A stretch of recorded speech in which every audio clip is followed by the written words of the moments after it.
Selamat pagi Bapak Ibu yang kekasih di dalam Tuhan Yesus Kristus.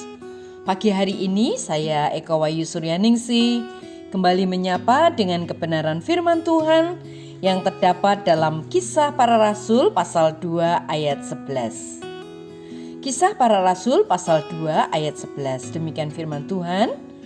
Baik orang Yahudi maupun penganut agama Yahudi, orang Kreta dan orang Arab, kita mendengar mereka berbicara dalam bahasa kita sendiri tentang perbuatan-perbuatan besar yang dilakukan Allah. Amin.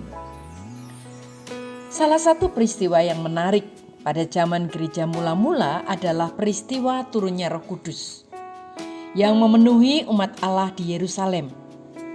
Seperti kita tahu, keberadaan mereka di Yerusalem adalah dalam rangka menanti dan juga menaati perintah agar mereka tinggal di sana untuk menanti-nantikan janji datangnya Roh Kudus.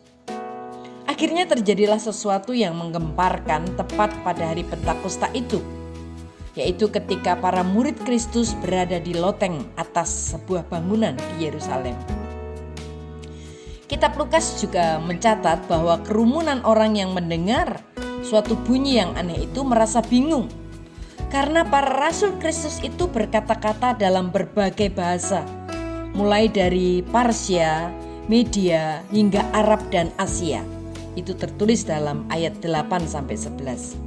Yang menariknya, pesan yang disampaikan lewat berbagai bahasa itu terdengar sama, yakni tentang perbuatan-perbuatan besar yang dilakukan Allah di ayat 11.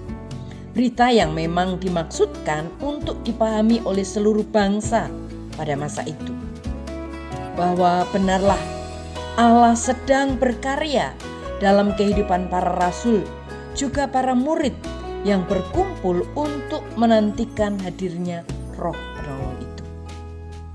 Bapak, Ibu, dan saudaraku yang kekasih di dalam Tuhan, saat ini Roh Kudus sudah berdiam di dalam diri orang percaya. Allah mengharapkan agar mereka yang telah didiami oleh Roh Kudus dapat mewartakan akan perbuatan-perbuatan Allah yang besar yang dimulai dari lokasi terdekat, di mana orang banyak mengenal dan mengerti bahasa yang kita pakai. Sudahkah kita melibatkan diri untuk bersaksi tentang perbuatan-perbuatan Allah dalam kehidupan kita?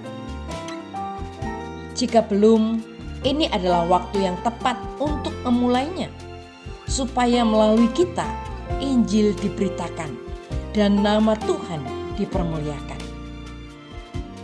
Bapak, Ibu, dan saudaraku yang kekasih di dalam Tuhan, ketika Roh Kudus berkarya, puncaknya selalu memuliakan Allah. Jika Roh Kudus berkarya dalam hidup orang percaya, maka nama Tuhan pasti dimuliakan. Mari kita akan menjadi alat untuk dipakai oleh Roh Kudus-Nya, menjadi saksi memuliakan Allah dalam seluruh kehidupan kita. Amin. Mari kita berdoa. Tuhan Yesus, terima kasih buat firman-Mu hari ini, mengingatkan kami bahwa saat ini ketika kami sudah percaya kepada Tuhan Yesus Kristus, Allah Roh Kudus tinggal di dalam hati kami. Oleh karenanya Tuhan, berikan keberanian kepada kami untuk bersaksi, untuk menyatakan cinta kasih Tuhan, sehingga nama Tuhan dipermuliakan. Berkati kami Tuhan, di dalam nama Tuhan Yesus kami berdoa. Haleluya. Amin.